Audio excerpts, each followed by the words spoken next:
네, 안녕하십니까. 지금 우리 기업금융은 1장 들어가기 전에 지금 보시다시피 금융의 개념과 이해라는 이 파트를 좀 공부를 하도록 하겠습니다. 제가 금융 관련된 강좌에서는 지금 이 내용을 가장 앞서서 항상 강의를 하고 있는데요.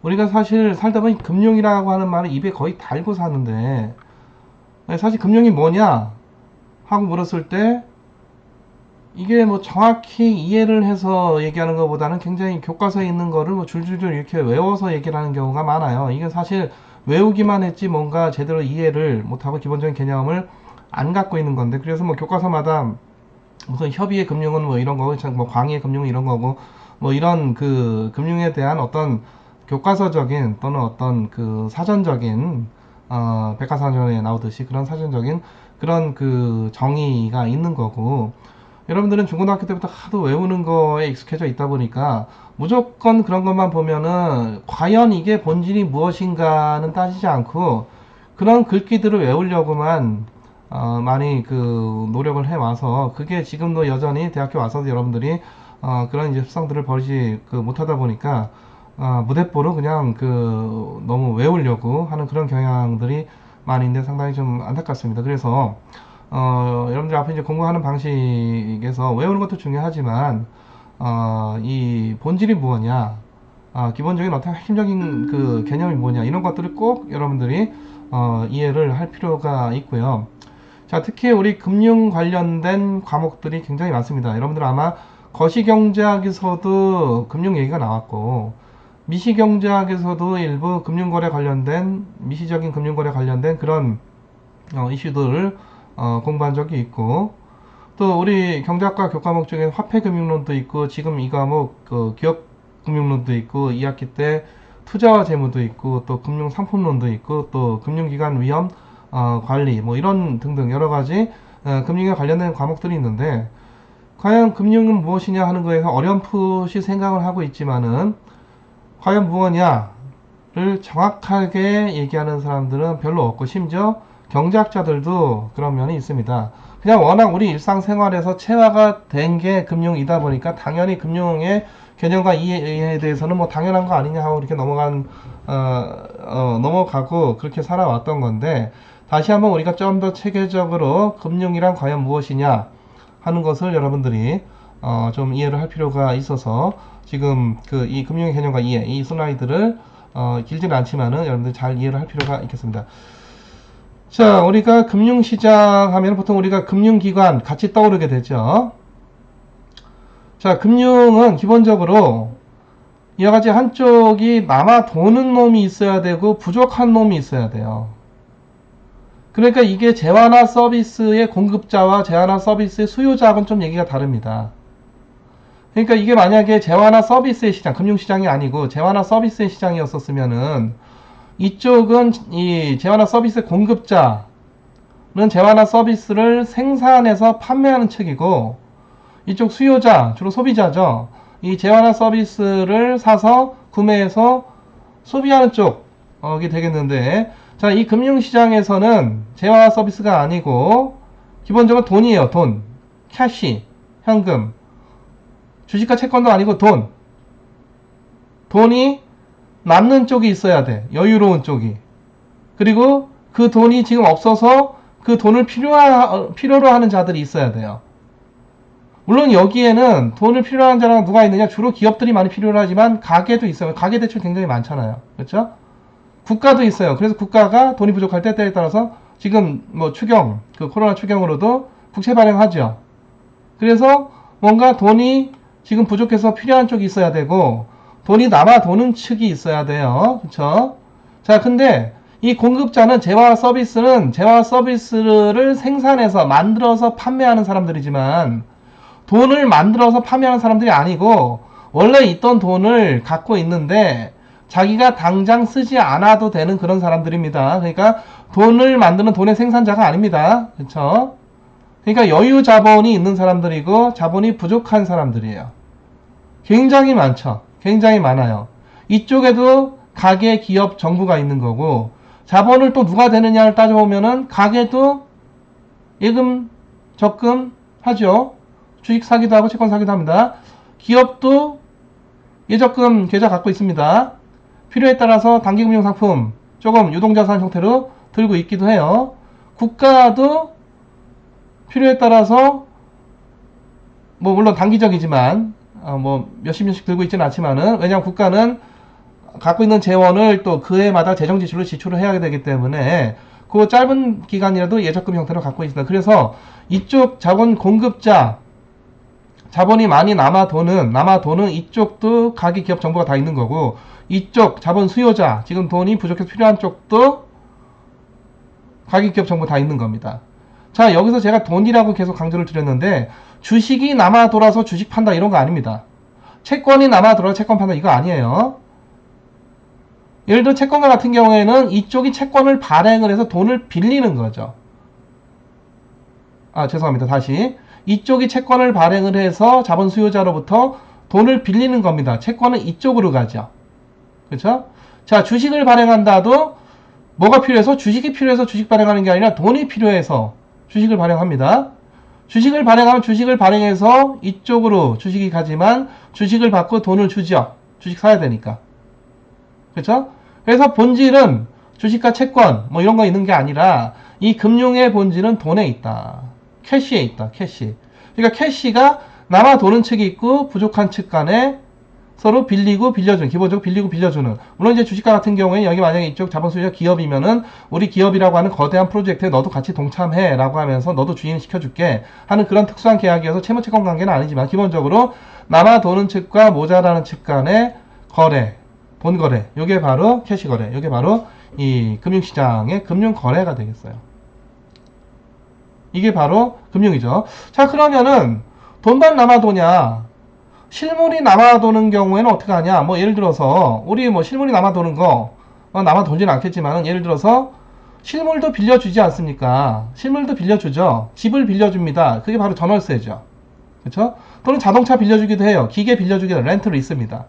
그래서 우리가 넓은 의미로, 금융을 조금 더 넓은 의미로 생각을 해보면은 단지 캐시, 머니, 돈을 중심으로 해서 그 돈의 여유로운 자와 부족한 자들 간에 이루어지는 금융거래뿐만 아니라 실물을 중심으로 해서 실물이 남아도는 자와 실물이 부족한 자들 간에 빌리고 빌려주는 거래, 주로 이제 우리 부동산에서는 임대 또는 전월세, 주택에서는 또는 자동차, 기계 같은 렌트 리스, 이런 것들까지도 다 우리가 넓은 의미의 금융거래다 이렇게 볼 수가 있겠죠. 자, 근데 만약에 이 시장이 대단히 이피션트하면, 또는 우리 경제학적 용어로 또는 뭐 퍼펙트하다, 컴플리트하다 그러면은 이 자본에 여유가 있는 자들과 자본이 부족한 자들이 서로 만나서 다대다로 만나서 필요한 대로 금융거래 계약을 하면 됩니다. 예를 들어서 나는 뭐 1억 빌리고 금리는 뭐 2%를 하겠다. 나는 뭐 10억 빌리고 금리는 3%를 하겠다. 그냥 뭐 뜻 맞는 사람들끼리 만나서 다 그 거래를 하면 돼요. 근데 우리 현실 경제라고 하는 게, 예를 들어서 이게 재화와 서비스, 예를 들어 어떤 뭐 스마트폰 시장이다라고 하더라도 스마트폰 공급자하고 스마트폰 수요자가 각자 만나가지고 이걸 거래를 할 수는 없죠. 당연히 이 시장에서 유통 채널이라고 하는 게 있는 거고, 그 유통기업을 중심으로 해서 유통기업이 이쪽에서 사서 이쪽에다가 파는 이런 역할을 해주는 그런 어떤 중개, 브로커 또는 딜러의 역할을 해주는 금융기관이 금융시장에는 있어요. 금융기관이. 그래서 만약에 지금 이렇게 금융기관이 없는 이런 상황에서는 이론적으로는 이 시장이 많이 이피션트하고 퍼펙트하고 컴플리트하고 그러면은 여기 자본 공급자가 자본 수요자가 각기 알아서 다 원활한 거래가 이루어지겠지만, 현실 경제에서 이런 시스템이 돌아갈 수가 없죠, 이게. 그래서 당연히 중간에 금융기관이 있는 겁니다. 자, 우리가 부동산에서 부동산 중개업소가 있는 건 왜 그럴까요? 부동산 지금 빌려주는 자들이 있고 빌리려는 자들이 있는데 각자 알아서 직거래해도 되죠. 그래서 가끔 직거래하는 경우도 있는데 굉장히 좀 리스크가 있단 말이에요. 그것뿐만 아니라 자기가 직접적으로 전국 방방곡곡을 다 돌아다니면서 집을 빌려주는 사람들을 다 만나고 다니겠다. 또는 뭐 집 빌려주는 사람 입장에서도 전국 방방곡곡을 돌아다니면서 내 집 빌려갈 사람 다 만나고 다니겠다. 너무 힘든 일이고 굉장히 큰 비용도 들고, 그래서 니들이 그런 비용을 지불하는 대신 우리한테 맡기면 그게 바로 부동산 중개업소란 말이에요. 그렇죠? 부동산 중개업소가 이쪽의 다수의 공급자와, 이건 이제 부동산이죠. 자본이 아니라. 이쪽은 물론 부동산도 실물 자본이지만 이쪽에 부동산을 더 필요한 자들, 흔히 얘기하는 복덕방이, 부동산 중개업소 복덕방이 원활하게 중개를 해줍니다. 물론 중간에서 자기네가 수수료 피를 받지만 이 사람들이 부동산 중개업소 끼지 않고 아예 이 부동산 중개업소가 없는 상태에서 이런 직거래를 하는 그런 시장보다는 훨씬 더 이피션트하게 돌아간다. 금융기관도 마찬가지입니다. 그러니까 이 금융기관은 은행, 증권, 보험 다 다양한 형태, 뭐 카드사, 뭐 저축은행 등등 다양한 형태의 금융기관들이 있겠는데, 이거는 여러분들이 좀 쉽게 말해서 금융기관은 금융시장의 복덕방이다 이렇게 보시면 돼요. 그냥 복덕방 하니까 말이 조금 웃겨서, 또는 지금 조그만 어떤 큰 기관이 아니고 조그만 약간의 소상공인 자영업자가 하는 게 복덕방이어서 그게 좀 이상하게 들릴지도 모르겠지만은, 금융기관이 하는 일이 본질적으로 부동산 시장에서 복덕방이 하는 일과 다를 바가 없습니다. 그래서 직접 만나는 것보다는 금융기관 통해서 만나는 거죠. 이와 같이.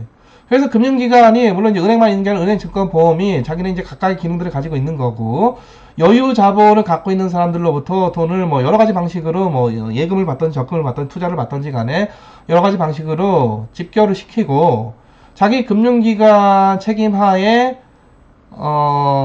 빌려주고 투자도 하고 이러는 거죠. 그렇죠? 그렇다고 아무나 개나 소나 다 빌려주고 투자를 하는 게 아니라, 이 돈은 소중하니까, 이 돈은 또 내 돈이기도 하지만은 여기에다가 돈을 맡긴, 이건 이제 수탁기관이고 여기 이제 위탁자들인데, 결국은 위탁자들의 돈을 잘 운용을 해야 되는 게 은행증권 보험사 같은 그런 금융기관들이고, 금융기관들이 아무데나 랜덤하게 빌려주고 랜덤하게 투자를 하는 게 아니라 잘 갚을 것 같은 사람, 또는 좋은 프로젝트, 앞으로 수익이 날 것 같은 프로젝트, 이런 데다가 돈을 빌려주거나, 채권 형태로 빌려주거나, 또는 주식 형태로 투자를 할 수도 있는 거, 이제 그런 주식형 펀드가 되겠죠. 그런 형태로 자본 공여를 하게 됩니다. 그래서 이 금융기관이 없는 상황하고 여러분들 금융기관이 있는 상황을 잘 이해를 하실 필요가 있어요. 그렇죠? 그래서 금융기관이 일종의 부동산 시장 복덕방 같은 그런 역할을 하면서, 그냥 다대다로 직접 만나서 직거래하는, 물론 지금 이제 우리 IT 시스템이 워낙 발달을 하다 보니까 다대다로 만나라고 하는 인터넷 온라인 플랫폼, 모바일 플랫폼들이 생겨나고 있죠. 그거조차도 우리가 하나의 어떤 브로커리지 서비스, 이런 어떤 중개 서비스를 하는 그런 기관이다. 물론 지금 법제화에서는 그런 이른바 핀테크 업체들이 금융기관의 위상을 갖지는 못하지만은, 이 금융기관의 형태가 변해가고 있는 거죠. 좀 더 직거래스럽게 거래를 하도록, 그러면서 수수료도 더 작게. 그게 이제 지금 현재 많은 핀테크 업체들이 추구를 하는 그런 비즈니스 모델들이고, 그래서 추구하는 거는 사실 이런 상황을 추구한다고 하지만 사실은 자기네가 중간에 끼어서 적당히 수수료를 받아 먹는 건데, 기존의 금융기관보다는 우리가 훨씬 더 빠르고 효율적으로 금융 중개를 하면서도 이 수수료를 적게 받겠다. 이게 바로 지금 핀테크 업체들이라고 볼 수가 있겠는데, 자, 하여튼 그런 핀테크 업체들 포함해서 이런 금융기관이 Financial Intermediation, 금융 중개 기능을 하는 이런 Financial Intermediary, 주로 은행, 증권, 보험, 카드, 기타 여러가지 신용협동조합, 저축은행, 요즘 등장하는 핀테크 업체들까지 다 금융기관이라고 보면은, 물론 이제 법제상으로는 금융기관이 인정되는 경우도 있고 안 되는 경우도 있겠는데, 그 금융기관이 이 중간에서 복덕방처럼 중개를 해서 훨씬 더 자본 공급자와 자본 수요자들 간의 자본 거래, 금융 거래가 훨씬 더 원활하게 이루어지도록, 그래서 훨씬 더 여유 자원의 사회 전체적으로 최적의 자원 배분이 이루어지도록 하는 그런 역할을 금융기관이 하는 겁니다. 만약에 이게 아예 없어져 버리면 직거래를 해야 되니까 너무 힘들고, 거래도 안 되고, 거래량도 줄고, 거래할 때 들어가는 거래 비용, 이 트랜잭션 코스트 워낙 크게 돼요. 그렇죠? 그래서 사실 우리 현대 경제의 중요한 본질 중에 하나는 이런 중개기관이 항상 있다는 거예요. 어느 시장이든지 간에. 꼭 금융시장뿐만 아니라. 그리고 이 중개기관이 이런 중개기관의 피를 너무 많이 지불한다라는 여러 가지 볼멘 소리들이 자본 공급자나 자본 수요자들로부터 나올 수는 있지만, 반대로 만약에 이들이 없어져 버리면 우리가 이런 상태에서 거래를 해야 되는데, 이런 상태에서 금융거래를 하겠다? 굉장히 어려운 얘기죠.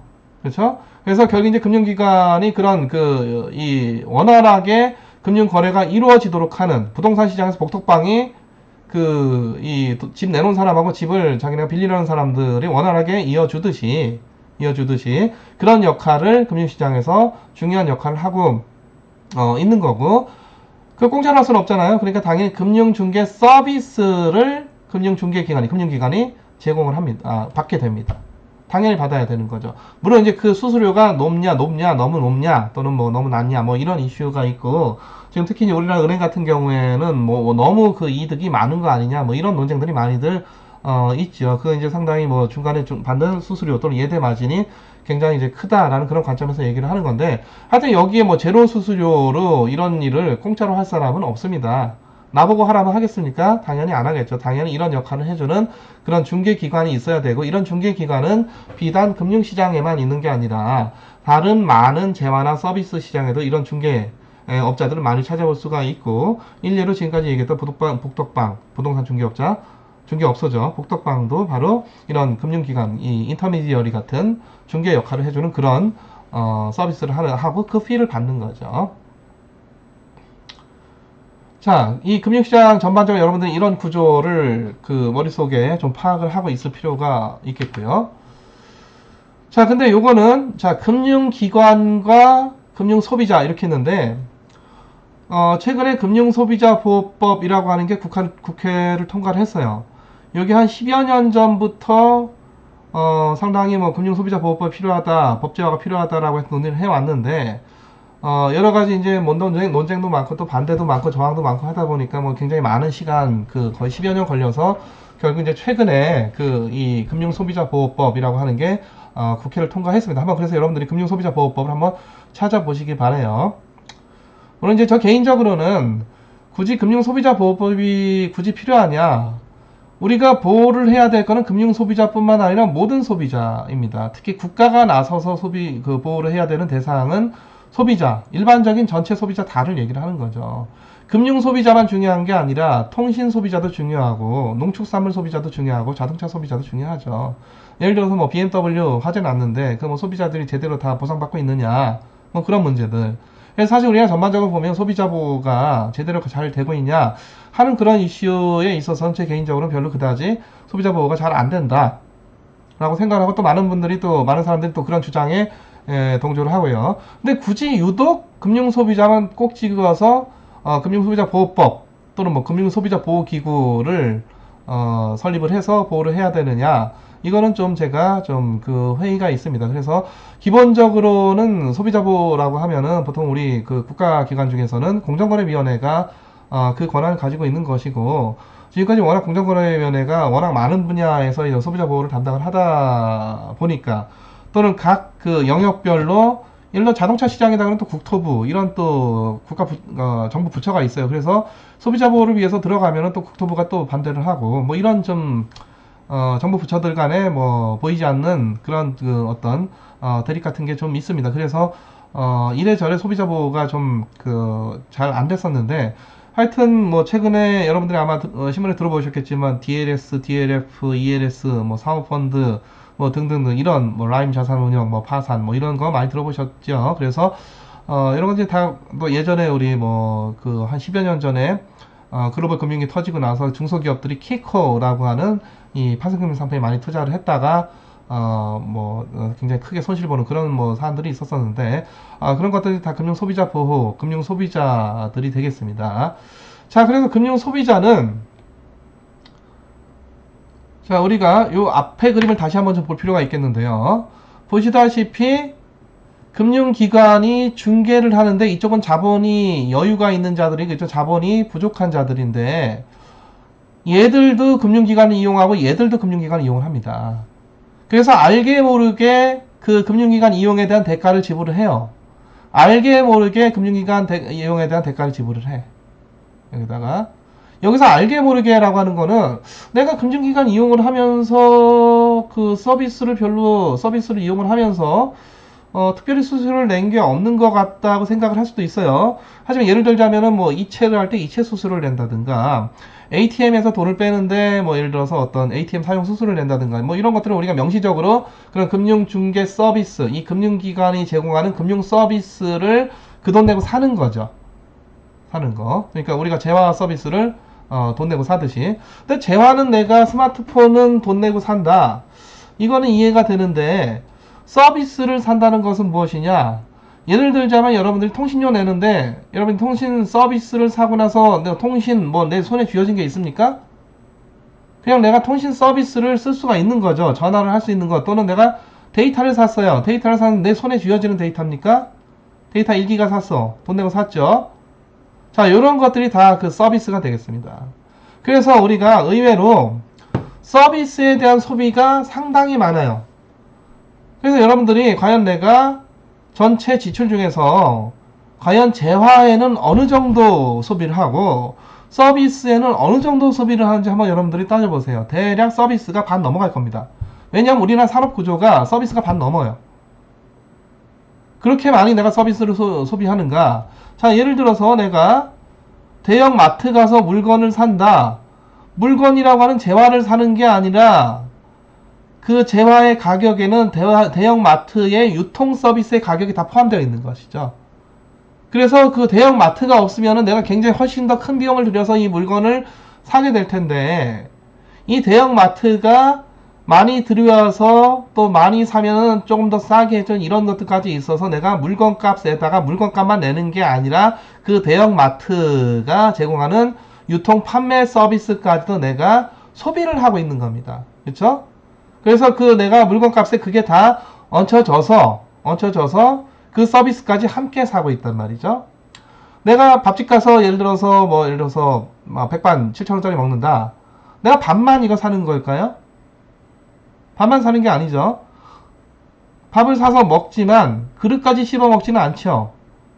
그릇 사용료도 있어야 될 거고 그 밥 누가 합니까? 자동으로 그냥 나옵니까? 누가 안에서 조리를 해줘야 될 거고 셀프도 있지만은 여기서 또 이거 날라다 주는 그 서빙부는 뭐 분들도 있을 거고 그래서 그 사람들의 조리도 하고 서빙도 봐주고 그리고 여기 그릇도 뭔가 쓸 수 있게끔 해놓은 그런 서비스가 그 밥값 100반 7,000원에 다 포함이 되어 있는 거란 말이에요. 그렇죠? 밥만 사는 게 아니야. 그래서 우리가 사실 재화를 어느 정도 지출했느냐 서비스를 어느 정도 지출했느냐 분리하기가 상당히 쉽지는 않은데 우리가 대충 분리하고 따져봐도 아마도 여러분들 전체 소비 지출에 적어도 거의 한 60% 정도는 아마도 서비스에 대한 지출일 거다. 아까 얘기했듯이 통신료 내는 것도 다 우리가 서비스를 소비를 하는 거고요. 자, 이 금융기관이 있는데 금융기관은 금융 서비스의 생산자입니다. 금융 중개 서비스의 생산자야. 돈을 생산하는 게 아니고 이 금융 중개 기능을 해주는 거죠. 이와 같이 남는 자들부터 모자란 자들 잘 연결을 해주는 그 서비스, 다양한 형태의 서비스가 있어요. 이 중개 기능을 해주기 위해서. 예금, 적금, 투자뿐만 아니라 아까 얘기했던 이체라든가 자금 이체라든가 ATM 사용이라든가 뭐 등등등 뭐 카드 결제라든가 등등 다양한 형태의 금융 중개 서비스가 있고 그거를 이쪽 사람들도 이용을 하고 이쪽 사람들 이용을 해요. 그래서 금융중개기관 또는 금융기관, 금융중개기관을 줄여서 우리가 금융기관이라고 하는데 요즘 또 금융회사라는 용어들을 많이 쓰죠.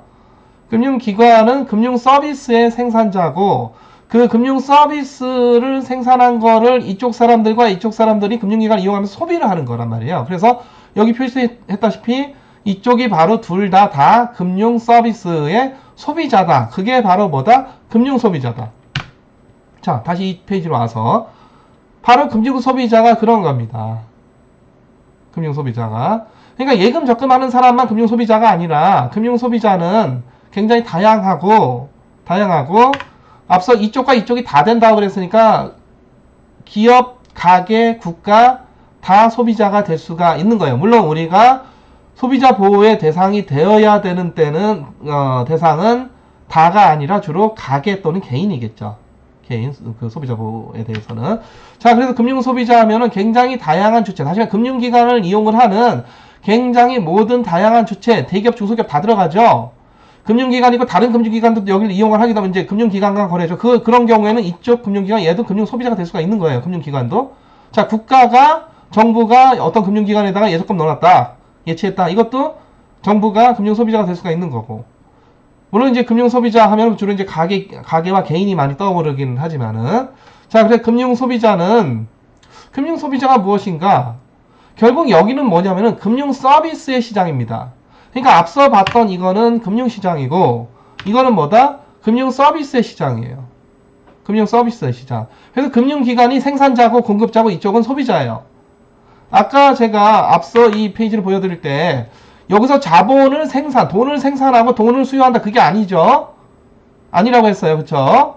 자, 근데 우리가 금융 서비스 시장, 금융 시장이 아니라 금융 서비스 시장의 관점으로 들여다보면은 이 금융기관이 돈을 생산하는 게 아니고 금융 서비스, 생산자로서 금융 서비스, 재화와 서비스로 해서 서비스 중에 하나인 금융 서비스 또는 금융 중개 서비스를 팔아요. 누구한테? 금융 소비자한테. 그리고 금융 소비자가 그거를 사서 소비를 합니다. 그런 금융 서비스가 뭐가 있느냐? 증권 거래하는 거, 주식 거래하는 거. 증권사 통해서. 예금 적금 당연히 들어가죠. 은행 통해서 하는 거. 그게 이제 자산 보관 예치. 우리가 예금 적금 돈만 맡기는 게 아니라 예를 들어서 귀중품 맡기거나 뭐 금 맡기거나 뭐 보석 맡기거나 뭐 이러기도 합니다. 그런 것도 해줘요. 금융기관에서. 또 때에 따라 돈도 빌리기도 해요. 대출하기도 하죠. 쉽게. 그리고 ATM에 돈 뽑기도 하고 뭐 카드 결제, 자동이체 뭐 등등 여러 다양한 형태의 금융중개 서비스들을 이 금융기관이 만들어내고 생산하고 있습니다. 예. 금융기관이 뭐냐? 아까 금융시장 복덕방이라고 했죠. 금융중개 기능을 하기 위해서 다양한 형태의 금융중개 서비스들을 생산을 하는 주체가 금융기관이죠. 생산자, 공급자, 이쪽이 소비자 또는 수요자. 여기에 대해서 우리가 가격을 지불하는데 뭐 이체 수수료가 얼마다 또는 ATM 인출 수수료가 얼마다 이런 거 외에도 우리가 돈 내지 않는데 암묵적으로 수수료로 지불하는 것도 있어요. 예를 들자면은 우리가 수시 입출금식 예금 금리가 얼마입니까? 한번 알아보세요. 0.1%도 안 될까? 연 0.1%도 안 돼요. 그러니까 100만원 넣어놓으면 거의 100만원 그대로 유지가 되는 거죠. 은행에다 빌려주는 건데도 불구하고 금리가 거의 없어. 사실은 내가 적어도 0.5, 0.1, 1%는 받아야 되는데, 아무리 수시 입출금 한다 하더라도 1%는 받아야 되는데 금융기관이 0.1%밖에 안 준다. 그러면 내가 사실은 0.9%포인트를 지불하는 거나 마찬가지입니다. 그렇죠? 그러니까 이 서비스에 대한 지불이라고 하는 거는 명시적으로 내가 물건 돈 주고 사듯이 내가 돈이 직접적으로 돈 지출되는 그런 경우도 있을 수 있겠지만은, 그렇지 않아도 암묵적으로 나도 모르게 이 금융 서비스에 대해서 지불하는 경우가 알게 모르게 많다. 일례로 예적금이다. 예적금이 이제 굉장히 낮죠. 예를 들어 수시 입출금식 예금은 예를 들어서 1% 금리가 마땅한데 수시 입출금식 예금 직접 해보세요. 0.1%도 안 줘요. 0.1%다. 그러면은 그 차액 0.9%포인트만큼을 내가 그냥 사실 은행에다 주는 거나 마찬가지란 말이죠. 내지 않아도. 그래서 이 금융 서비스에 대해서 우리가 알게 모르게 명시적으로 또는 암묵적으로 이 가격, 수수료 가격이죠. 그렇죠? 금융 서비스에 대한 가격 수수료고 서비스를 지불을 하고 있고, 그래서 은행과 같은 금융기관의 최대 주 수입원은 뭐냐? 예금과 대출의 금리 차이. 이걸 뭐라고 하죠? 예대금리라고 하죠. 예대금리. 또는 예대마진.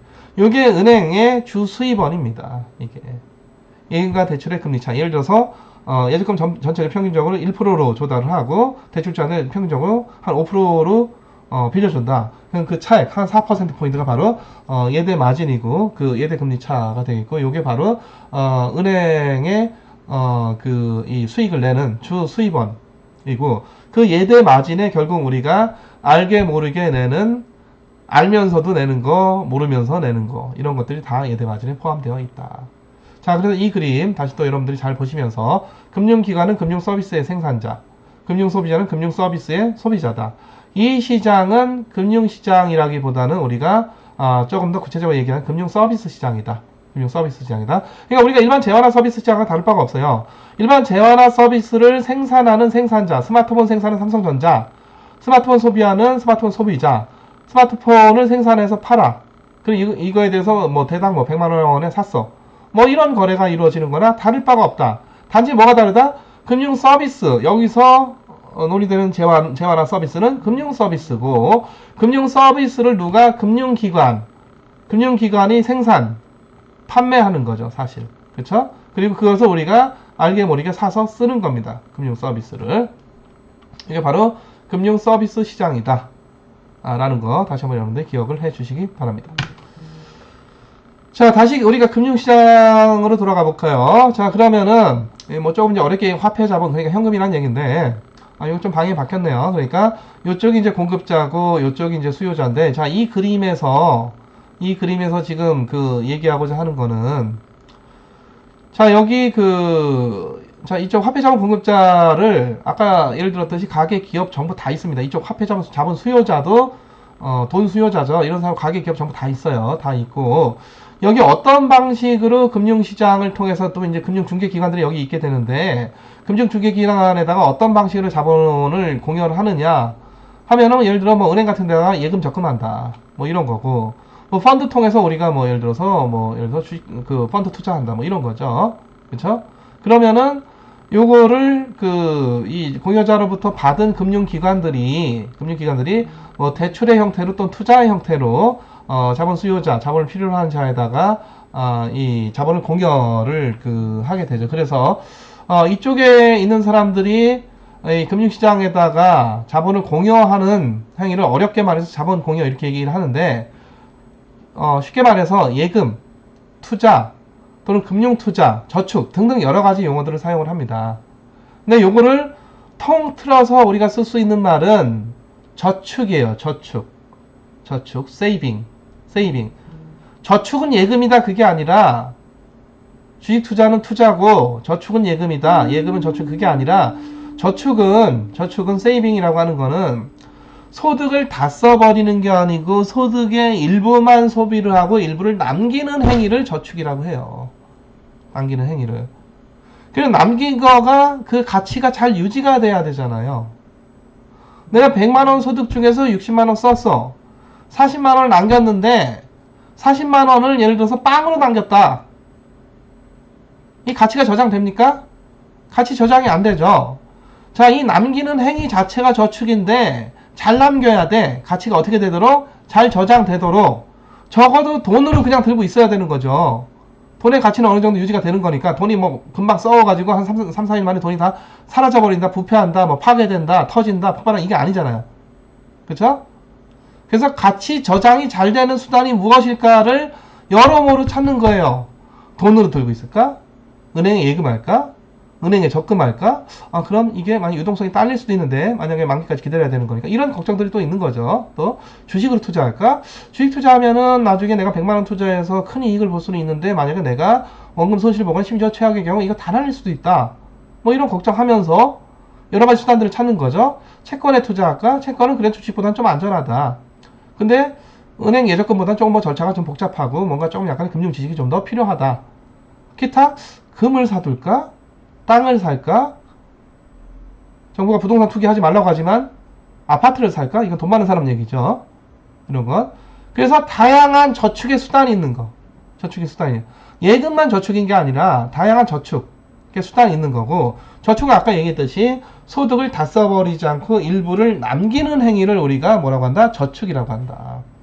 저축의 도구 또는 수단이 굉장히 다양하게 있는 거고, 그 중에 많은 수단이 금융자산이란 말이에요. 금융자산은 실물도 아니기 때문에 내가 소유권자다라고 하는 그 기록만 잘 보관되어 있고 저장되어 있으면 돼요.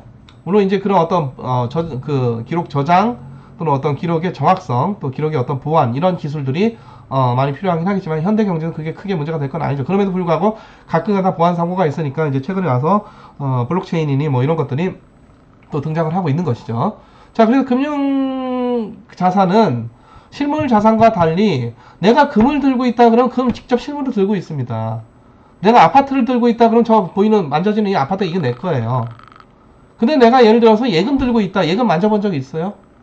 내가 주식 들고 있다. 주식 만져본 적이 있어요? 물론 만질 수는 있는데 요즘 뭐 사실 다 전자채권화돼서 뭐 다 전자기록화 됐는데, 자, 그래서 여러모로 전자기록화되는 금융자산이 우리가 저축의 수단으로서 굉장히 편리하기 때문에 우선적으로 고려하게 되는 저축의 수단은 기본적으로 금융기관에 가서 우리가 쉽게 맞닥뜨릴 수 있는 여러 가지 금융자산이죠. 그 중에 하나가 예금이고, 그 중에 하나가 적금이고, 그 중에 하나가 펀드 투자고, 그 중에 하나가 뭐 요즘 뭐 많이 논란이 있는 뭐 ELS 투자고, 뭐 등등등 여러 가지. 그래서 이쪽을 우리가 뭐 투자다, 금융투자다, 예금자다, 투자자다 등등 여러 가지 얘기를 하는데 이들이 하는 행위를 딱 한마디로 뭐라고 할 수 있느냐? 바로 세이빙, 저축이라고 할 수가 있습니다. 저축. 자, 그리고 보통 이제 우리가 금융시장 하면은 크게 직접 금융시장이다, 간접 금융시장이다, 뭐 이렇게 구분을 하는 경우가 있어요. 이 간접 금융시장에서 메인 플레이어는 바로 은행이고요. 직접 금융시장은 보통 우리가 이거 증권시장이라고 합니다. 또는 뭐 자본시장이라고 하기도 하죠. 시장. 그래서 이게 시장인데 조금 더 시장적인 요소가 있는 데는 이쪽이고요. 이쪽은 그 중개기관인 은행의 동무대예요. 그래서 시장은 시장인데 조금 시장적인 요소가 조금 적어요. 여기가. 그래서 여기 우리가 간접금융시장이다. 은행을 중심으로 해서 간접적으로 자본 공여가 이루어집니다. 이 사람들은 여기다 예적금한 끝이야. 내 돈 누가 갖다 쓰는지 알 필요가 없어요. 은행이 다 알아서 해요. 간접금융이기 때문에. 그거 잘 못하면은 은행 망하죠. 은행 망하면 돈 빼죠. 그러면 안 되니까 은행이 내 돈 아니니까 마음대로 운용하지 않냐. 이 고객들 예적금자 돈 잘 운용을 해줘야 은행도 다 잘 먹고 잘 살고 수익이 나는 거니까 좋은 데다가 잘 빌려줘야 됩니다. 아주 또 약간은 투자를 하기도 하고 아무데나 막 하는 게 아니에요. 그렇죠? 그래서 신용평가 이거 굉장히 중요하죠. 자, 그래서 주로 이런 예적금과 주로 예적금 형태의 자본 공여 은행에 대한 주로 은행만 있는 건 아니고 이런 이제 수신과 여신인데 수신과 여신을 누가 할 수 있느냐? 은행이 할 수 있고요. 이제 우리나라 법자에서는 농협도 할 수가 있어요. 그리고 수협도 할 수가 있고 이제 축협은 이제 농축협에 다 지금 합병이 됐고 또 이른바 신협도 할 수가 있습니다. 신용협동조합. 기타 저축은행도 할 수가 있어요. 저축은행도. 그래서 뭐 이 간접금융시장에서 반드시 은행만 있는, 물론 은행이 뭐 90% 이상 차지하고 있긴 하지만은 간접금융시장이라고 불리고, 이런 방식의 파이낸싱을 우리가 보통 기관 중심의 금융이다. 영어로 institution based finance다. 또는 bank based finance다. 이렇게 보통 많이 부릅니다. 자, 다른 하나는 이 자본 수요자가 직접 주식과 채권 발행하는 겁니다. 주식과 채권을 발행해요.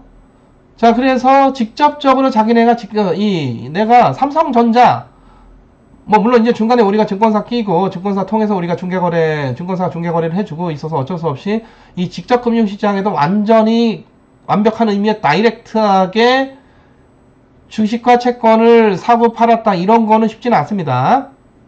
하지만 내가 삼성전자, 화폐전, 이 자본 수요자인 삼성전자가 발행한 주식을 내가 샀다. 내가 직접적으로 들고 있는 거죠. 그래서 이쪽하고는 우리가 그 양상이 다르기 때문에 이쪽은 우리가 이 직접금융시장이다, 또는 증권시장이다, 또는 자본시장이다. 주로 기본적으로 90% 이상 주식과 채권, 또는 이거의 변형, 또는 이거에 관련된 여러가지 파생금융 상품들이 거래가 되는 그런 시장이 되겠고, 이 시장에서 그야말로 다양한 다대다로 만나서 거래를 하는 훨씬 더 시장적인 요소가 있는 거죠. 그래서 이런 그 금융 기제를 우리가 마켓 베이스드 파이낸스다 이렇게 불러요. 시장 중심의 금융이다. 아까는 뭐라고요? 기관 중심의 금융이다. 또는 은행 중심의 금융이다. 이쪽은 뭐라고? 시장 중심의 금융이다. 시장 중심의 금융. 그럼 우리 금융 그 시장 전체적으로 이쪽이 크겠습니까? 이쪽이 크겠습니까? 기본적으로 이 간접금융시장은 통화 시스템에 같이 포함되어 있기 때문에 이건 그냥 기본빵 인프라예요. 이거는 우리 경제 시스템을 지탱하고 있는 기본빵 인프라입니다. 이게 그냥 은행이 이 중개 기능을 하면서 비즈니스하는 은행인 것도 중요하지만 중앙은행과 함께 이 우리 한국은행이죠. 중앙은행과 함께 통화를 발행해서 유통시키는 현금통화, 예금통화가 통하잖아. 그렇죠? 유통시키는 중요한 어떤 공익적인 역할까지 하는 중대한 인프라가 바로 이 은행이에요. 그래서 이거 비교해보자. 규모가 어마어마하게 차이가 나서 이쪽 훨씬 크죠. 이쪽 훨씬 커요, 당연히. 그래서 이거를 어느 쪽이 크냐, 이거를 비교를 하는 거는 상당히 좀 무리가 있고, 이건 기본빵 큰데, 어느 국가나, 이건 물론 이제 그 경제 시스템이 제대로 작동하고 있는 국가 어디나 다 큰데, 상대적으로 이 직접 금융시장 또는 증권시장이 얼마나 발달해 있고 이 규모가 어느 정도 되느냐 이제 규모하고 질인데 예를 들어서 우리 70년대하고 지금을 비교를 해보면 우리의 증권시장 또는 자본시장 크게 성장을 했다고 합니다. 그러니까 예전에 기업 뿐만 아니라 파이낸싱을 하는 기본적인 기제는 이 마켓 베이스드 파이낸스가 아니라 뱅크 베이스드 파이낸스죠. 이 간접 금융 시장을 통해서 예적금 대출이 주를 이뤘어요. 그쵸? 근데 직접 금융 시장이 굉장히 중요한 게 이게 100% 금융 기재가 돼버리면은 이 사람들이 예적금 해가지고 돈이 안전하게 보관이 돼야 되고 은행도 고객들의 돈을 안전하게 보관을 해야 되기 때문에 위험한 데다가 투자를 할 수가 없어. 위험한 데다가. 그럼 위험한 데가 뭐가 있냐? 우리가 경제가 성장하려면은 안전빵 프로젝트도 있겠지만은 위험한 프로젝트도 있어야 되는 거죠. 예를 들어 벤처기업. 벤처기업이 있어야 신생 벤처기업도 나오고 신기술도 나오고 혁신기술도 나오고 뭐 이래야 되는 거니까. 근데 은행만 있어가지고 은행이 신생 벤처기업에다가 대출을 해주겠습니까? 안 해줍니다. 거기 무슨 뭐 담보가 있어요, 뭐 자산이 있어요, 뭐가 있어, 아무것도 없어요. 그냥 기술. 내가 담보로 기술 가져와서 네가 디폴트 나와서 내가 담보를 취했어, 기술을. 은행이 쓸 수가 없어요. 적어도 부동산이라도 있으면 그 경매라도 해가지고 팔아서 뭔가 자기네가 대출 빵꾸난 거 메울 수가 있겠는데 여기 신생 벤처기업이 돈 빌려달라고 한다. 못 빌려줍니다. 빌려주는 것도 바람직하지가 않죠.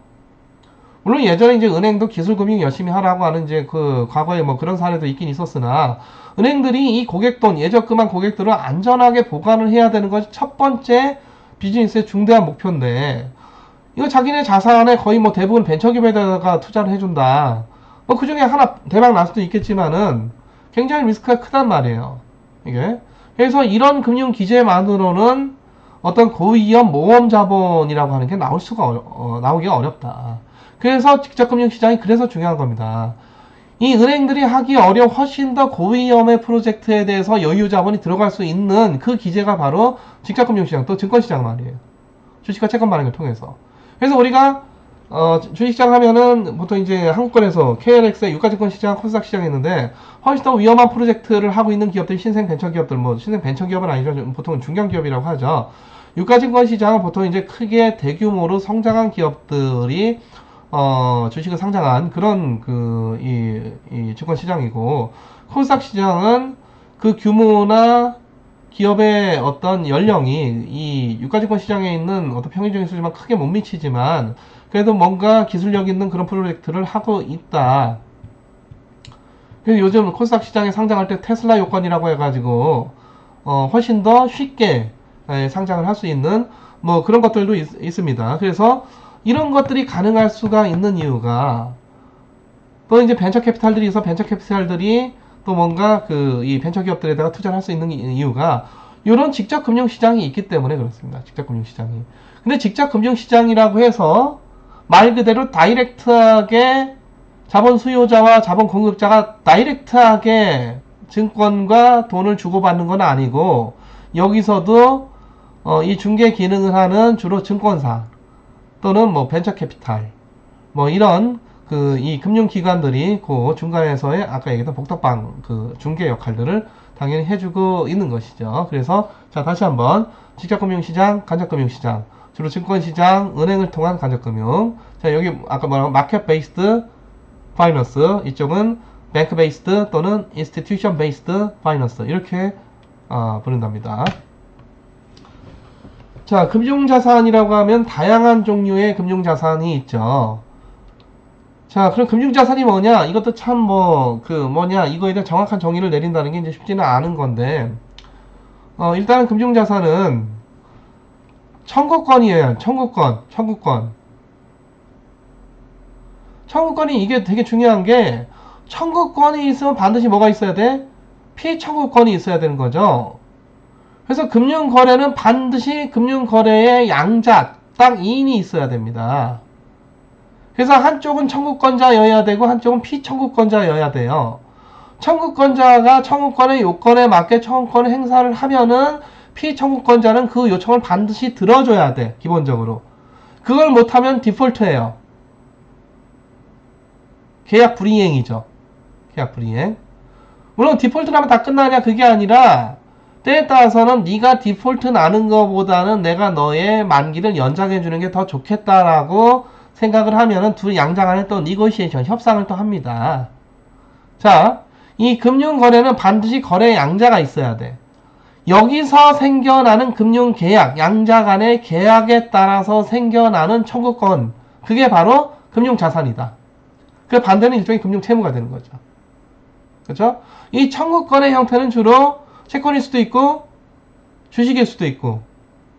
자, 여기서 채권은 또 우리가 헷갈리게도 채권에 한자가 두 개가 있는, 나중에 가서 얘기하겠지만은 권리로서의 채권이라고 하는 한자가 있고요. 증권, 증서로서의 채권이라고 하는 한자가 있어요. 근데 그걸 우리가 구분 없이 그냥 막 채권 이렇게 쓰기 때문에 어느 때 채권인지 어느 때 채권인지 잘 구분은 안 가는데, 자, 내가 채권을 들고 있다 하면은 삼성전자가 발행한 증권으로서의 채권을 들고 있다, 그런 의미일 때 쓸 수도 있고, 내가 너에 대해서 돈 빌려줘서 내가 채권을 들고 있다, 나는 채권, 권리, 쟤는 채무, 갚아야 되는 의무, 이때 채권일 수도 있고. 자, 어찌됐든 하여튼 그 청구권, 그게 바로 금융자산의 특성이다. 예를 들자면 이거는 왜 금융자산이 아닌가? 금은 그 자체로 내가 그냥 들고 있으면 그냥 내가 뭐 소유자지, 여기 누구한테 뭘 청구합니까? 금에 대해서. 뭐 금 나와라, 금 이자 줘, 뭐 여기서 금이 뭐 나옵니까? 금에서 무슨 이자 나와요? 그냥 금은 금 상태로 가만히 있는 거고, 나는 이거에 대한 소유권이 있는 거고, 단지 내가 금을 누구한테 빌려줬다 그러면은 빌려주고 다시 되돌려받을, 상환받을 청구권이 있는 거지만, 내가 금을 들고 있다, 이건 금에 대한 소유권이 있는 거 아무 금융의 요소가 없어요. 여기는 내가 부동산 들고 있다, 부동산을 들고 있는데 누구한테 빌려줬다 그러면 내가 다시 받을 뭔가 청구권이 있는 거지만, 빌려줬다면 그냥 내가 부동산을 들고서 내가 거기서 그냥 산다, 이 부동산에 대한 내가 그냥 소유권이 있는 거죠. 소유권이. 거기에 대해서 무슨 청구권이 있고 피청구권이 있고 그럴 리가 없죠. 그러나 금융자산은 반드시 뭐가 있다? 청구권이 있고 피청구권이 있다. 그리고 실물이 없어요. 이 청구권과 피청구권은 순전히 뭐에 의해서? 계약에 의해서. 이 financial contract에 의해서. 자, 우리가 들고 있는 10,000원짜리 지폐, 이거 금융자산입니다. 요거 자체가 계약서예요. 어떤 계약서냐? 한국은행이 지급을 보증하겠다라고 하는, 달러는 누가? 미국이, 페드가 지급을 보증하겠다. 물론 이제 예전에는 그 지급 보증하겠다는 거에 금을 쌓아두고 금으로 태환해주겠다, 네, 금 청구권 이런 거였지만은 지금 우리가 브레튼 우드 시스템이 아니죠. 그래서 우리 지금 현재는 뭐 신용화폐 또는 이제 채무화폐인데, 그냥 신용으로 이 가치가 있는 건데, 하여튼 우리가 들고 있는 10,000원짜리 지폐, 이거는 10,000원짜리 지폐는 이것도 하나의 금융계약이고, 뭐 10,000원의 실물의 가치가 있는 어떤 실물이 있는 게 아니란 말이에요. 그렇죠? 계약이고, 이거는 어떤 계약이냐? 한국은행과 나와의 계약이다. 이걸 들고 가서 뭐 물론 한국에 들고 가면 뭘 줄지 모르겠지만은 하여튼 뭔가 지급을 보증하겠다, 다시 말해서 가치를 보장하겠다 라고 하는 그런 그 계약서고, 그거를 또 우리가 법으로 그 가치가 있을 거다라고 법으로 강제하기 때문에 우리가 리갈 텐더, 법정화폐라고 하죠. 법정화폐. 그래서 우리가 금융자산 중에서 가장 기본적인 금융자산이면서 가장 핵심이야, 가장 중요한 금융자산이 뭐냐? 주식과 채권이 아니라 뭐다? 현금이다. 현금. 아까 얘기했던 돈, money, 캐시. 이걸 바탕으로 해서 다양한 형태의 현금, 예금, 적금, 주식, 채권, 기타, 보험계약 외에 기타 여러가지 복잡한 형태의 ELS, DLS 같은 복잡한 청구권이 있는 여러가지 파생상 다 계약서 또는 전자적인 기록. 자, 근데 가상화폐는요, 그 자체로 무형의 실물이죠. 내가 뭐 이거 청구권, 피청구권, 내가 뭐 가상화폐 들고 있어 누구한테 뭐 청구를 하고 누가 뭐 그 청구를 받고 피청구권을 받고, 이게 아니란 말이에요. 그래서 엄밀하게 얘기하자면은 가상화폐가 금융자산이냐?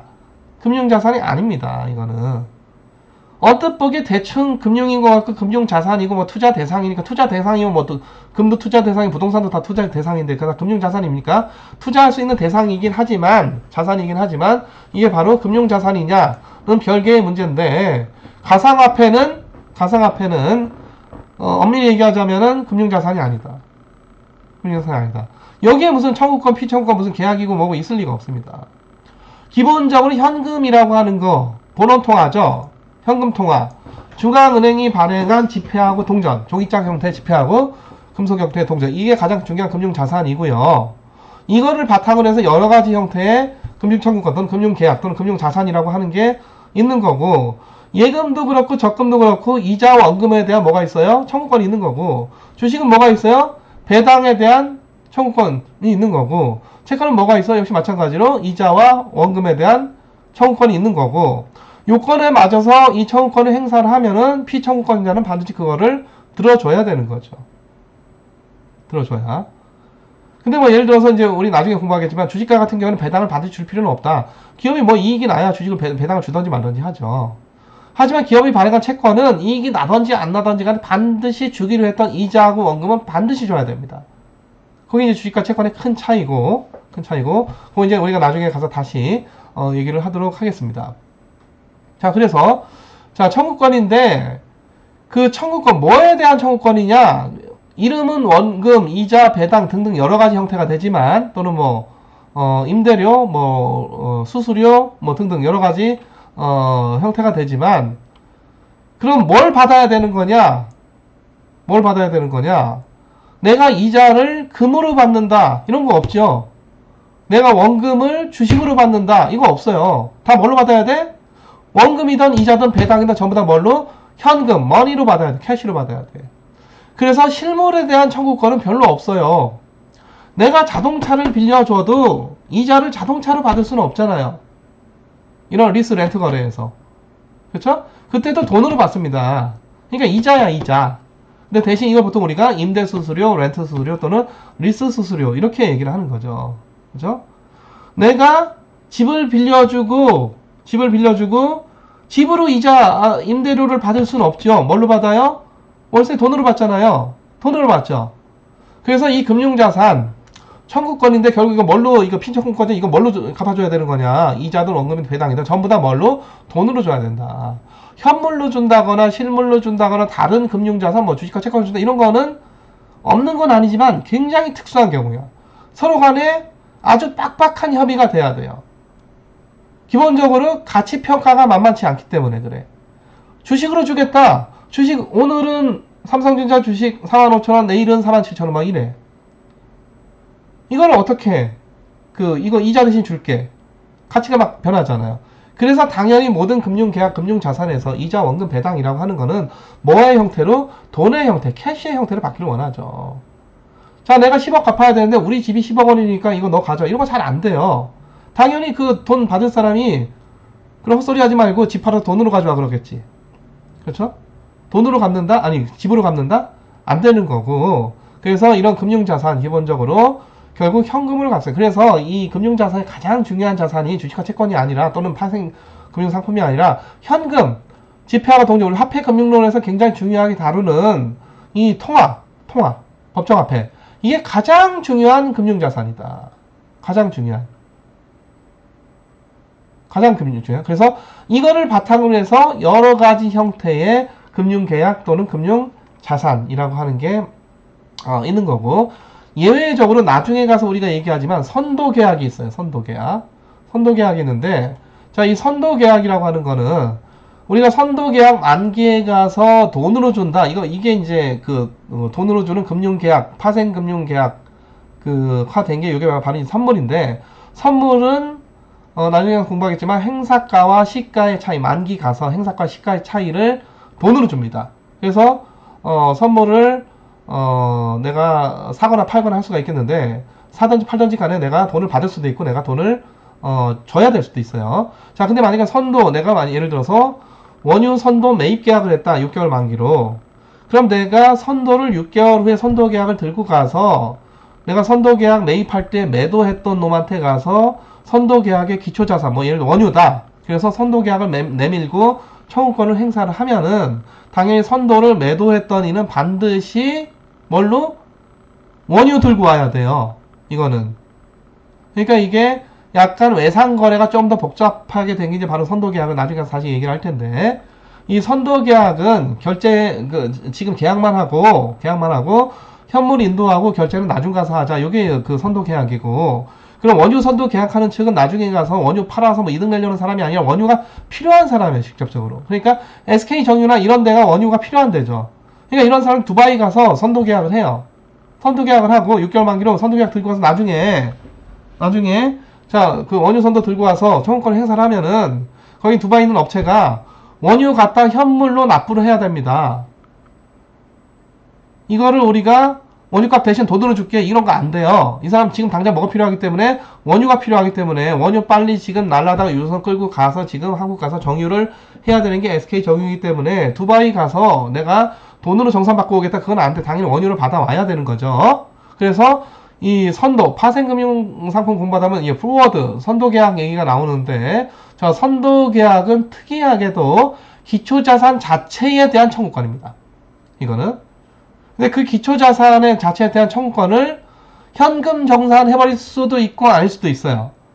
보통은 이런 장외 파생 상품이 장내 파생 상품화 되면은 보통 이게 선물 옵션이 되겠는데 그때는 기초자산을 실물 인도하는 게 아니라 만기에 가서 그냥 현금 정산해버립니다. 현금 정산. 그러니까 실물 받아가는 거랑 똑같은 효과가 나게끔 그렇게 현금 정산을 해버리는 그런 것들이 이제 선물이고, 저 선도는 기본적으로 기초자산에 뭐 예를 들어서 곡물이라든가 농축산물, 또 광물이라든가 대표적 원유라든가 금이라든가 뭐 등등 이런 것들 기초자산이 있는데 이런 거에 대한 계약을 미리 하는 거. 나중에 가서 뭐 가격이 올랐다 내렸다 하면 복잡하니까 지금 아예 가격 픽스 시켜놓고 6개월 후에 배럴당 뭐 예를 들어서 배럴당 뭐 80달러로 지금 당장 계약을 합시다. 이거 뭐 동의하는 사람이 있으면은 계약을 하는 거고 6개월 가서 무조건 나는 80달러 내고 배럴당 얼마 1배럴을 갖고 오게 되는 그런 계약. 이게 바로 포워드 선도 계약이다. 이것이 그래서 자 다시 한번 이 금융자산은 금융계약이고요. 반드시 청구권자, 피청구권자 둘이 있어야 돼요. 금융계약 양자가 있어야 되고 거기서 무슨 실물이 있어서 가치가 있는 게 아니라 둘이 계약을 하기 때문에 가치가 생겨. 누구한테? 청구권자한테 양의 가치, 피청구권자한테는 음의 가치. 그럼 청구권자한테는 대차대조표에서 어디에 자산 쪽에 있게 되고 피청구권자한테는 대차대조표에서 어디에 어느 쪽에 부채 또는 자기자본, 다시 말해서 대변 쪽에 있게 됩니다. 우리가 대차대조표는 나중에 밸런스 쉿 다시 공부를 하도록 하겠습니다. 자, 그래서 금융자산은 이 청구권자, 피청구권자가 있고, 자 그렇기 때문에 금융자산이 생겼다고 해서 우리가 부가 생겨난 게 아니에요. 한쪽은 양의 자산을 갖게 되지만 다른 한쪽은 반드시 뭐가? 음의 자산을 갖게 되는 거야. 청구권에 대해서 그 청구권을 받아줘야 되는 피청구권이 있는 겁니다. 그래서 한쪽 플러스가 한쪽 마이너스예요. 한쪽은 롱이고 한쪽은 숏이에요.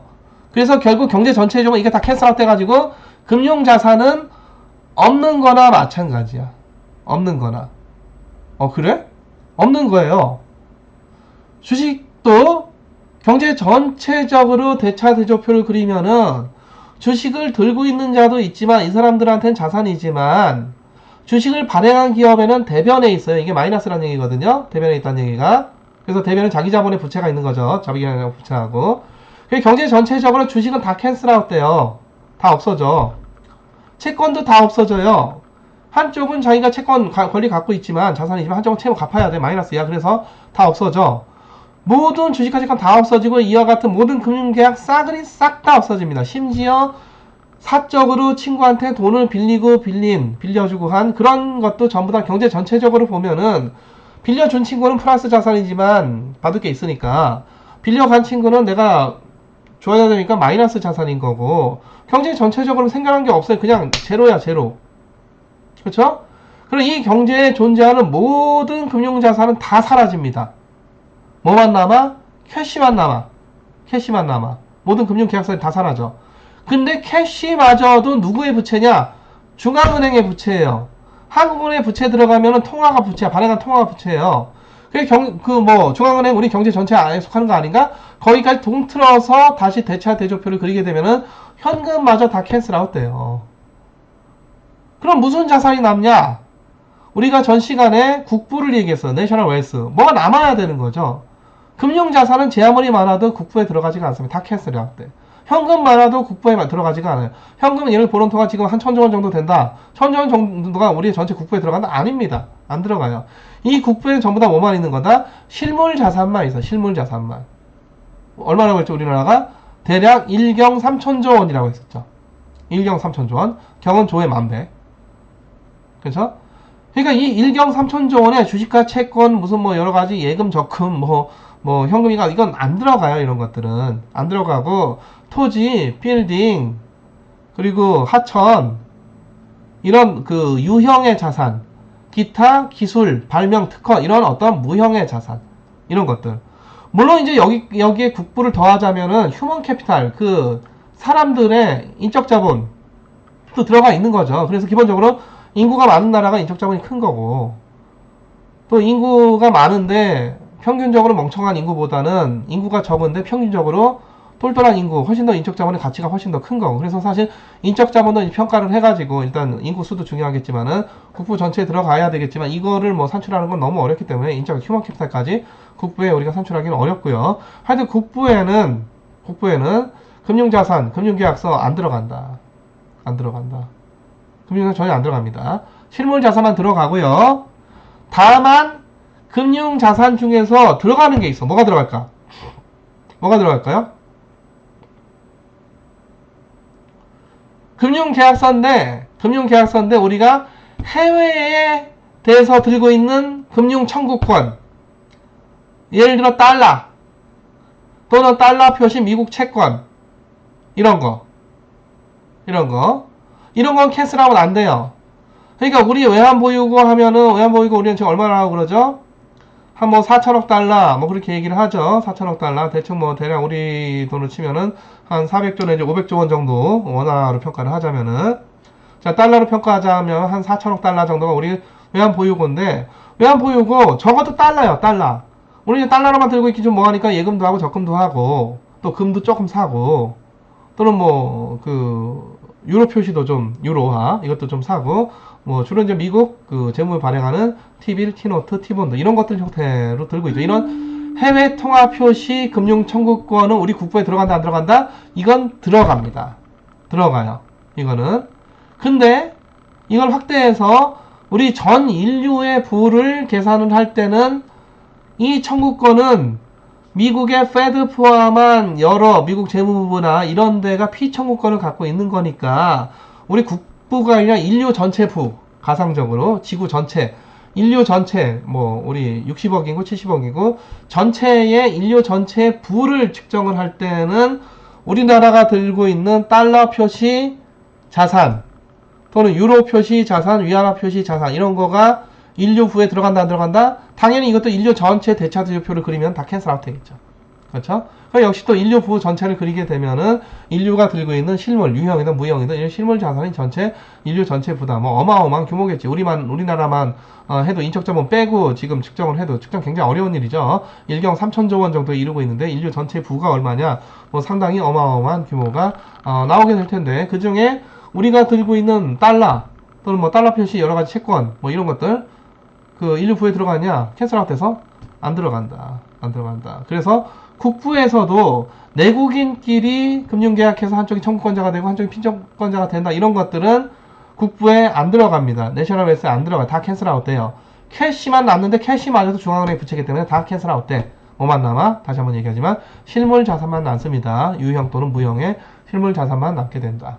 자, 그래서 우리 금융자산의 특성에 대해서 다시 한번 여러분들이 이해를 좀 더 깊이 할 필요가 있겠다. 자, 요거는 이제 채권 거래인데요. 채권 거래는 보시다시피 그 채권 발행자가 있고 채권 투자자가 있고 그래서 요 이제 채권은 증권으로서의 권일 수도 있고 권일 수도 있겠는 뭐 어느 쪽으로 생각해서 다 마찬가지예요. 그래서 그 돈을 빌리고 채권 증서를 발행하거나 우리가 뭐 대출 계약서를 써주는 거죠. 그 만기 전에는 이자 줘 하고 청권 행사하면 이자 반드시 줘야 돼요. 이거 못하면 디폴트입니다. 그쵸? 자, 계약 만리 만기가 돼서는 어떻게 돼야 됩니까? 자, 이제 원금 줘 하니까 원금 청구를 하고 원금을 줘야 돼요. 이게 자, 여기 이제 이 채권 거래인데 요 채권 거래에는 사실 이제 대출 거래도 다 여기 포함이 되는 거죠. 자, 여기서 이제 채권은 기업이 발행하는 증권이나 채권일 수도 있고 예를 들어 여기가 은행이고 여기가 뭐 개인이다. 그러면은 은행은 미안합니다. 다시 여기가 은행이고 여기가 개인이다. 그러면은 개인은 예를 들어서 1억 빌리고 여기다가 대출계약서에다 사인을 하고 대출계약서에 따라서 은행이 이자랑 원금을 요구를 하게 되면은 그때 시점 가서 당연히 그때 이자와 원금을 지불을 해야 되는 거고 그거 안 되면 디폴트가 나는 거고 디폴트 나는 거고. 자, 근데 이게 만약에 증서로서의 채권이면은, 자, 은행에서 돈을 빌린 사람이 있는데, 돈을 빌리는 사람이 자기 채무를 다른 사람한테다 양도를 한다? 이거 쉽지 않아요. 기본적으로 쉽지 않아. 또 은행이 돈 빌려주고 대출계약서, 채권, 권리로서의 채권, 대출 채권 들고 있는데 대출 채권을 다른 놈한테 판다?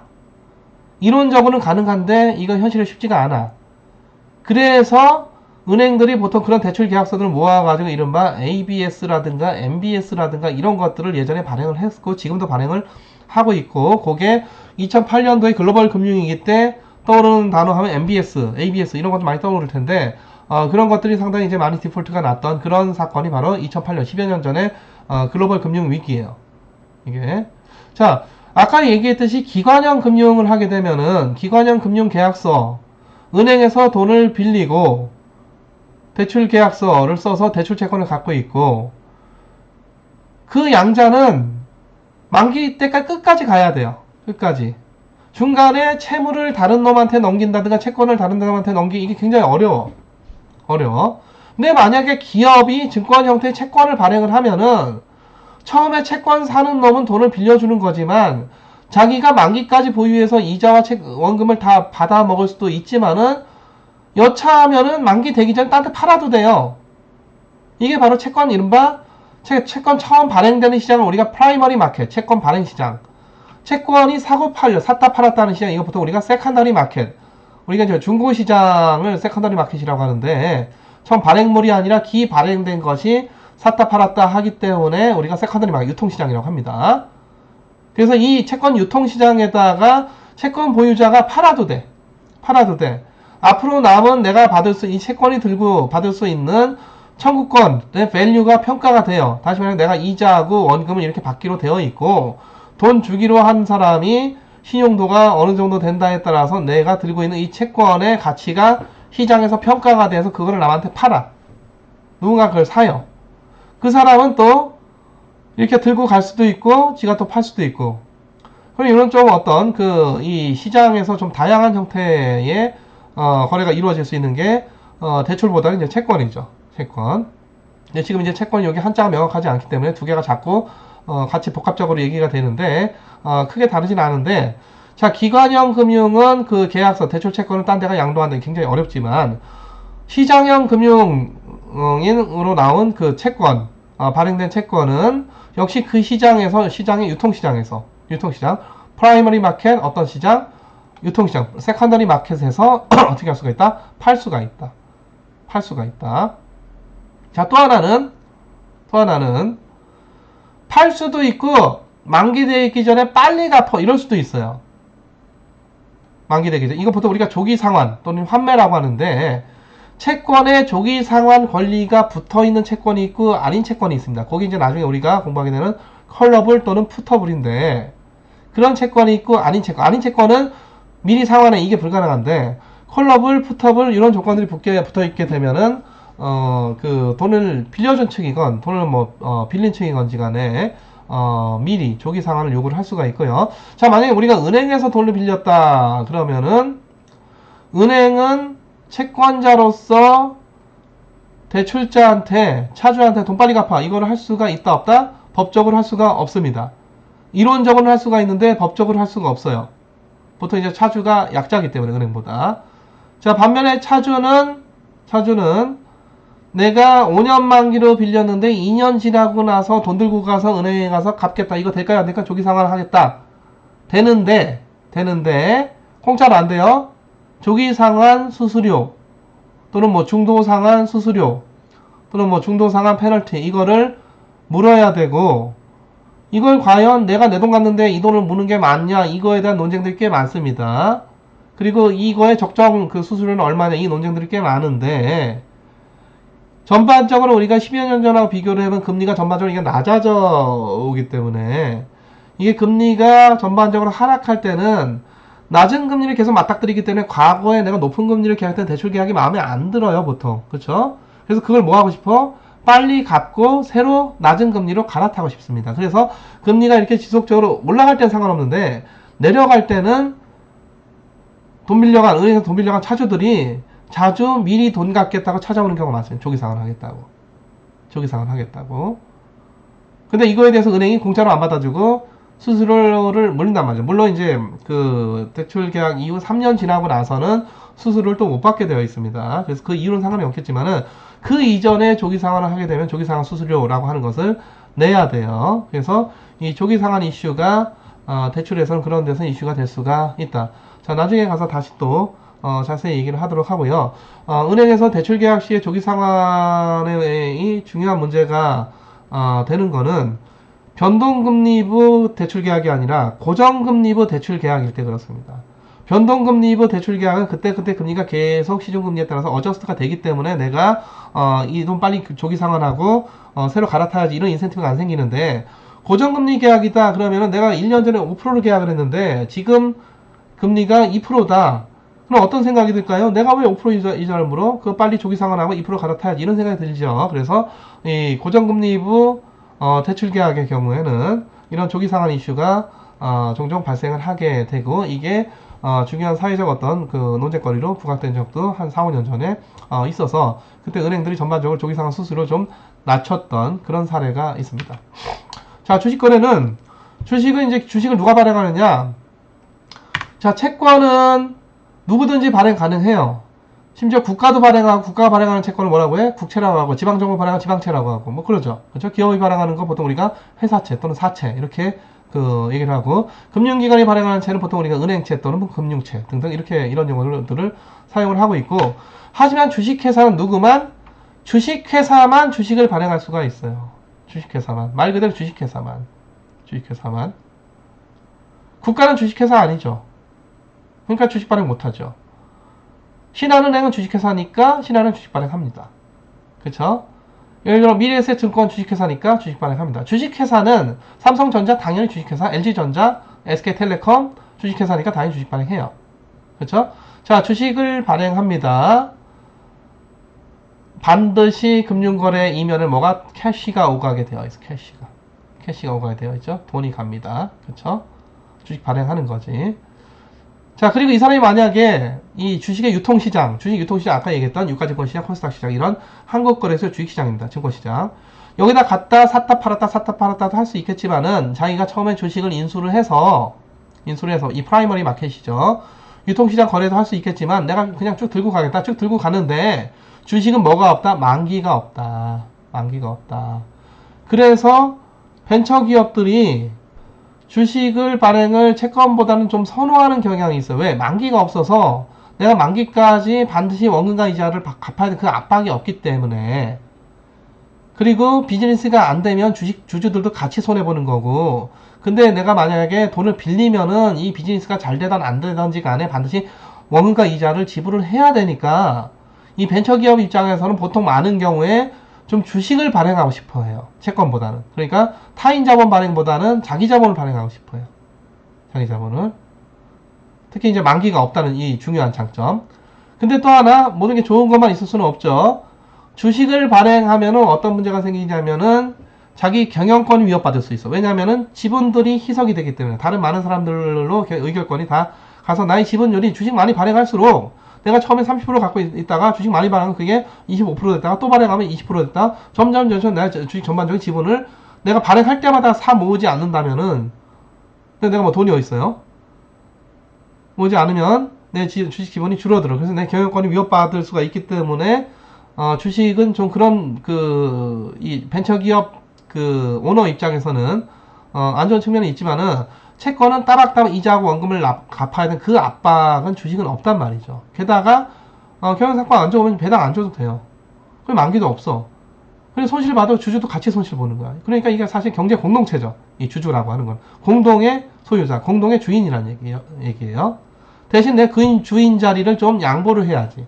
그래서 의결권 또는 의결권이 줄어들고 경영권이 위협받을 수 있다. 그래서 요즘 벤처기업들이 자꾸 슈퍼 버팅 쉐어, 다시 말해서 의결권이 한 주에 의결권이 한 1000개 있는 거, 이런 거를 발행할 수 있게끔 해달라고 하는 이유가 주로 여기에 있습니다. 제 개인적으로는 별로 차등 의결권 주식은 전혀 바람직하지 않다고 생각을 해요. 왜냐하면은 자기가 의결권 필요하면은 시장 가서 자기가 정당하게 돈 주고 사면 됩니다.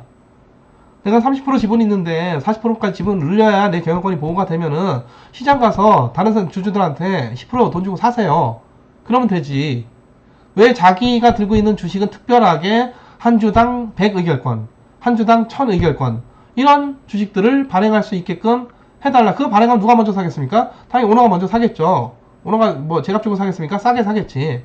그래서 이렇게 굉장히 악용될 여지가 많이 있기 때문에 기본적으로 차등 의결권 슈퍼포텐 쉐어라고 하는 거는 그렇게 좋은 제도는 아니다. 뭐 그럼에도 불구하고 뭐 유럽의 몇몇 국가들이 그거를 시행을 하고 있다고 뭐 주구장창 기업 또는 벤처 기업들이 주장을 하는데 결코 이제 뭐 이 자본주의 시장 경제의 이 철학으로 볼 때 자본주의 시장 경제라고 하는 니꺼 내꺼 분명한 게 자본주의고 시장 경제죠. 사유재산권 보호하는 거, 침해하지 않는 거, 이게 잘 그 유지가 되는 거, 이게 자본주의고 시장 경제고, 그런 측면을 봤을 때 전혀 시장 경제적이지도 않고 자본주의적이지도 않다. 차등 의결권 제도라고 하는 거는 굉장히 반시장적이고 반자본주의적인 그런 그 제도다. 그래서 우리나라도 앞으로 차등 의결권에 대한 그 기업가들의 많은 강력한 요구들이 있겠지만은 이 다른 주주들의 그럼 사유재산은 뭐 막 갖다 써도 되는 겁니까? 그건 아니겠죠. 그래서 그런 사유재산권 보호를 위해서라도 당연히 이 차등 의결권 제도는 그다지 바람직하지 않다. 이렇게 말씀을 드리고요. 자, 이 주식가 같은 경우는 만기가 없기 때문에 이제 이런 그림이 그려지는 건데, 여기 이제 그 배당을 받는 거죠. 배당을. 물론 아까 얘기했던 유통시장에 어떻게 할 수 있다? 매각할 수 있다. 여기 이제 주식시장, 유통시장, 세컨더리 마켓에 거래가 되겠죠. 처음 사게 되는 이제 발행시장, 프라이머리 마켓. 여기 신차 사는 거고, 중고차 파는 거고 이런 건데, 주식은 뭐 새 거다, 중고다 아무 차이가 없죠. 게다가 보통주는 삼성전자가 발행한 보통주는요. 1980년에 발행한 보통주 1주나 그저께 발행한 보통주 1주나 동일합니다. 동일해요. 보통주는 하나로 다 동일해. 그래서 나중에 가서 얘기하겠지만 보통주를 보통주 A, 보통주 B, 보통주 C 이와 같이 보통주의 종류를 나눠서 이른바 종류형 증권을 발행할 수가 있다 없다? 절대로 없다. 보통주는 다 같은 보통주다. 그럼 채권은 뭐 채권 A, 채권 B 뭐 다양한 유형을 발행할 수가 있습니다. 또 우리 나중에 공부하게 되는 신주의 인수권분사채 BW 이런 거 있는데 뭐 신주의 인수권분사채 BW A형, BW B형 다양한 종류형으로 발행할 수가 있어요. 근데 보통주, 우선주 1우, 2우, 2우 B 등등 여러 가지 형태로 발행할 수가 있겠지만 보통주는 항상 동일한 보통주. 자, 그래서 이게 신주식, 구주식이지만 그래서 우리가 신주, 구주 그렇게 얘기를 하죠. 요건 이제 신주 시장이고 주식 처음에 발행된 시장이고 요거는 구주 시장, 이미 발행된 주식이 사고 팔리는 시장이고 우리 뭐 네이버 파이낸스나 구글 파이낸스 들어가면 우리나라 주식시장 상황이 지금 어떻게 되는지 뭐 코스피 지수도 나오고 코스닥 지수도 나오고 증권시장 시장 나오죠. 거기서 우리가 뭐 여러가지 주식들을 샀다 팔았다 지금 여러분들 다 할 수가 있는데 거기서 샀다 팔았다 하는 시장은 이 프라이머리 마켓 거래가 아니라 어디? 세컨더리 마켓의 유통시장 거래다. 라는 점을 기억을 하시기 바랍니다. 자, 마지막으로 그 저축과 가치조정 수단인데 아까도 얘기했듯이 예금은 저축이고 주식 투자는 투자고 그게 아닙니다. 다 저축이에요. 저축. 투자는 우리가 나중에 가서 얘기하겠지만 우리 거시경제학에서 얘기한 C 플러스 I 플러스 G 할 때 그 I 그게 합이 Y죠. Y 국민소득이잖아. 그쵸? 그 I가 그게 투자예요. 거기에 주식 투자, 채권 투자가 들어간다 안 들어간다? 안 들어가. 거기는 공장 기계 설비, 기업들이 공장 기계 설비 늘리는 거 이런 것들이 I로 들어가요. 설비 투자. 기본적으로 주로 설비 투자. 뭐 물론 이제 무형의 R&D 투자 이런 거 다 들어가겠지만은 그런 것들이 본질적인 투자야. 주식 투자, 채권 투자는 개인 입장에서는 투자일지 모르겠는데 경제 전체적인 입장에서는 투자가 아니에요. 그냥 저축이야. 저축. 우리가 저축을 하는 거죠.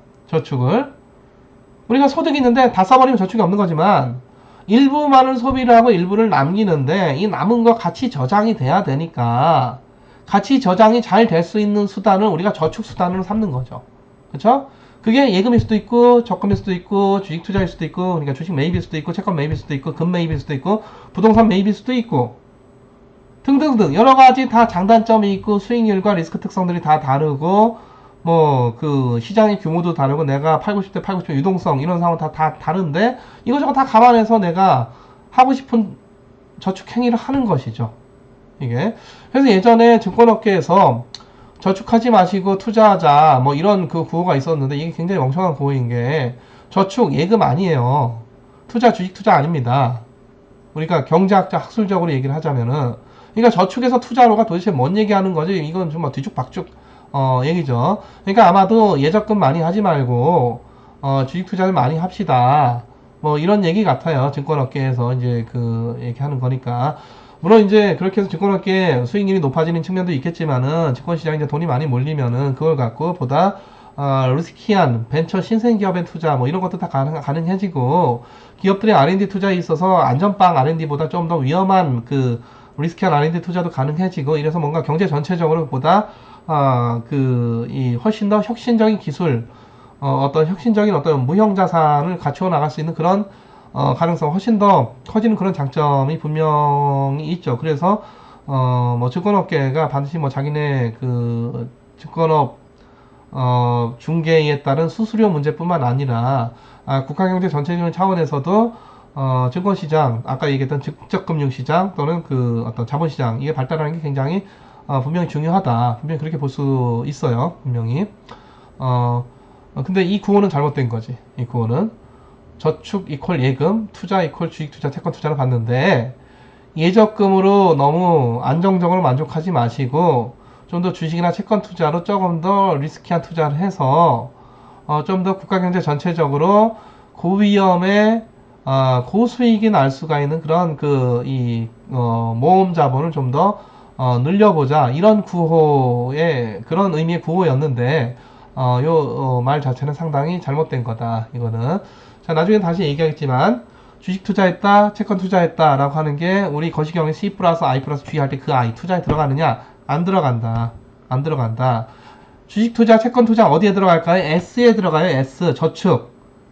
그래서 저축은 균형적으로 뭐랑 같아요? I하고 같죠? I하고 같아서 우리가 그럼 어떤 균형이라고 합니까? IS 균형이라고 하죠. 거시경제 여러분들 ISLM 할 때 IS 균형 들어봤지? IS 균형. 저축과 투자가 결국은 일치한다는 거죠. 균형적으로. 그래서 주식투자, 채권투자는 I가 아니라 S는 일단 S입니다. 물론 그렇게 S로 들어간 그 자금들이 결국은 다 어디로 들어가게 돼? 균형적으로 이퀄리브리엄 상에서 결국은 투자가 되는 거지. 투자가. 그렇게 봐서 우리가 투자라고 할 수 있을지는 모르겠지만 직접적으로 그게 바로 투자다. 그렇게 보기는 어렵다. 다 저축이다. 다 저축수단 여러 가지가 있는 거고 그런 저축수단 중에서 주로 우리는 금융자산 많이 포커스해서 보고요. 이런 여러 금융자산 중에서 우리가 어떤 금융자산에다 투자를 할 것인가는 이번 학기 기업금융론의 주제는 아니고 이 학기 투자와 재무의 중요한 그런 주제가 되겠습니다. 예, 그래서 이번 시간은 우리 금융의 그 기본적인 개념 그리고 원리 이걸 좀 더 깊이 있게 보면 좀 더 알기 쉽게 설명할 노력을 했는데 지금 2장에서 설명을 했던 이 여러가지 금융의 기본에 관련된 이 사항들을 항상 여러분들이 제가 뭐 시험 문제 이거 갖고 뭐 내고 그러지는 않겠지만 항상 여러분들 머릿속에 있으면은 기본적으로 우리 이 국가 경제 전체적인 금융이 어떻게 돌아가는지 또는 나의 금융 행위가 무엇인지 뭐 이런 것들을 판단하는데 훨씬 더 깊이 있는 어떤 여러분들에게 사고의 틀을 분명히 제공을 할 거라고 생각을 합니다. 예, 그럼 이상으로 마치도록 하겠습니다. 수고하셨습니다.